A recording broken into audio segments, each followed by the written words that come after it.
Homeopathy খেলে যে সব জায়গায় বাড়বে বিষয়টা এরকম না। হয়তো সাময়িক বৃদ্ধি হতে পারে, বেশি বৃদ্ধি না। মানে আমরা যে ভয়টা পাই এটা আসলে বেশিরভাগ জায়গাতে ভুল প্রেসক্রিপশন হয়। আমাদের হোমিওপ্যাথিক ডাক্তাররা এমন ধরনের ওষুধ ইউজ করেন যে বের হওয়ার নামে বা রোগ বাড়ার নামে মানুষের আসলে কষ্ট যন্ত্রণা পর্যায়ে চলে যায়। তো আসলে এটা তো ঠিক না। আপনি একটা প্যাথিতে আসবেন, হোমিওপ্যাথি খান আর অ্যালোপ্যাথি খান, যেটাই খান, আপনার আসল উদ্দেশ্য একটু শান্তির জন্য। এখন এই শান্তি যদি না পান তাহলে কিসের হোমিওপ্যাথি আর কিসের অ্যালোপ্যাথি?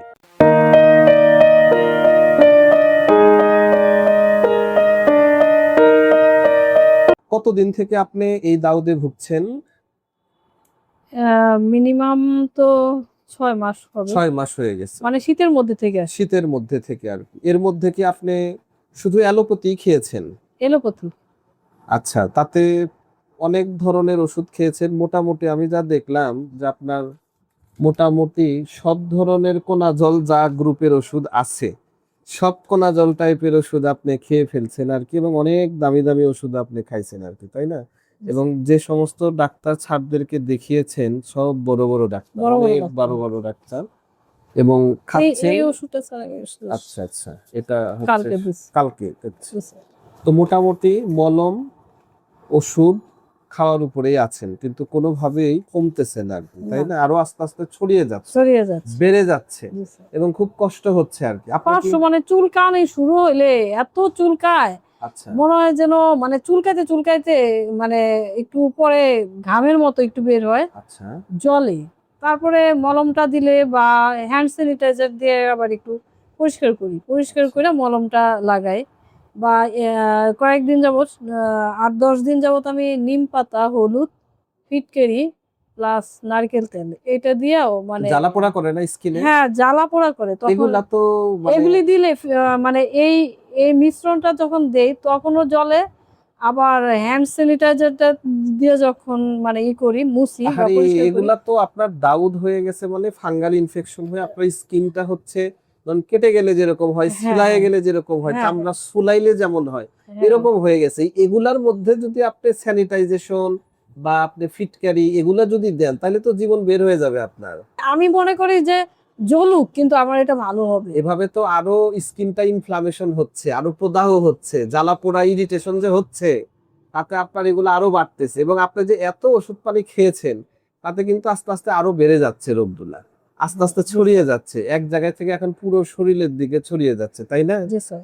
তো যাই হোক, সমস্যা নাই। এখন আপনি হোমিওপ্যাথি ভয়ে খান নাই কেন? খান নাই হোমিওপ্যাথি? আসলে হোমিওপ্যাথিকটা হচ্ছে কি, যে আমরা জানি যে এটা মানে গভীর থেকে আচ্ছা মানে আচ্ছা, চিকিৎসাটা করে, জি, এবং সব অসুখই প্রথমে বাড়ে আচ্ছা তারপরে কমে। আচ্ছা, তো এটা যদি মানে খুব বেড়ে যায় তাহলে আমি আরো বাইরে কষ্ট আর কি। বেরোতে পারবো না, আরো কষ্টদায়ক হবে। এমনিতে তো আমি রোদ্রে যাইতেই পারি না, আচ্ছা আচ্ছা, আর বাড়লে তো আরো মানে করুণ অবস্থা হয়ে শোনেন, যাবে। সেই এখন জন্যই আপনার যে অবস্থা, এই অবস্থাতে যদি আরো বাড়ে আপনি তো তাহলে থাকতেই পারবেন না। আর হোমিওপ্যাথি খেলে যে সব জায়গায় বাড়বে বিষয়টা এরকম না। হয়তো সাময়িক বৃদ্ধি হতে পারে, বেশি বৃদ্ধি না। মানে আমরা যে ভয়টা পাই এটা আসলে বেশিরভাগ জায়গাতে ভুল প্রেসক্রিপশন হয়। আমাদের হোমিওপ্যাথিক ডাক্তাররা এমন ধরনের ওষুধ ইউজ করেন যে বের হওয়ার নামে বা রোগ বাড়ার নামে মানুষের আসলে কষ্ট যন্ত্রণা পর্যায়ে চলে যায়। জি স্যার। তো আসলে এটা তো ঠিক না। আপনি একটা প্যাথিতে আসবেন, হোমিওপ্যাথি খান আর অ্যালোপ্যাথি খান, যেটাই খান, আপনার আসল উদ্দেশ্য একটু শান্তির জন্য। এখন এই শান্তি যদি না পান তাহলে কিসের হোমিওপ্যাথি আর কিসের অ্যালোপ্যাথি?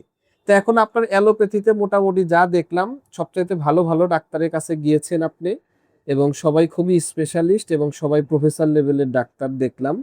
আহ আসলে ওনারা সব ধরনের ট্রিটমেন্ট দিয়ে দিছে আর কি, এবং জি স্যার। লাস্ট মানে পর্যায়ে আমার যে প্রথম যে ডাক্তার দেখাইছি, জি, উনার কাছে আমরা চর্মরোগের যে কোনো অসুখ নিয়েই যাই, আচ্ছা এবং আচ্ছা, খুবই ভালো ভালো না উনি ডাক্তার। ভালো, ওনারা সবাই ভালো। বিশাল ভালো মানে আসলে ডাক্তার। মেইন সমস্যা হয়েছে কি, এই ফাঙ্গাল ইনফেকশন গুলা এখন আমাদের মাল্টি ড্রাগ রেজিস্ট্যান্স হয়ে গেছে। মানে এখন এই ওষুধগুলা আমাদের আর বডিতে কাজ করতেছে না। এই অ্যালোপ্যাথিক যে অ্যান্টিবায়োটিক গুলো আছে বা আপনার অ্যান্টি ফাঙ্গাল যে ওষুধগুলি আছে, হ্যাঁ, এগুলো আসলে কাজ করতেছে না। এই জন্য আপনার আসলে বডিতে ওষুধ ওনারা ঠিকই দিচ্ছেন, কিন্তু আপনার বডিতে ওষুধ কাজ করছে না, এই জন্য আপনার সারছে না। তো যাই হোক, এখন আমরা হোমিওপ্যাথি খাই, আমরা চেষ্টা করি আপনার জন্য, ইনশাল্লাহ আপনি ভালো হয়ে যাবেন, আমি আশ্বস্ত করতেছি ভালো হয়ে যাবেন। কিছু নিয়ম কানুন আছে দেব, কিছু নিয়ম কানুন মানেন, ওষুধ একটু খান, ইনশাল্লাহ আপনি অনেক আরাম পাবেন। ঠিক আছে, ভয় নেই আর। ঠিক আছে।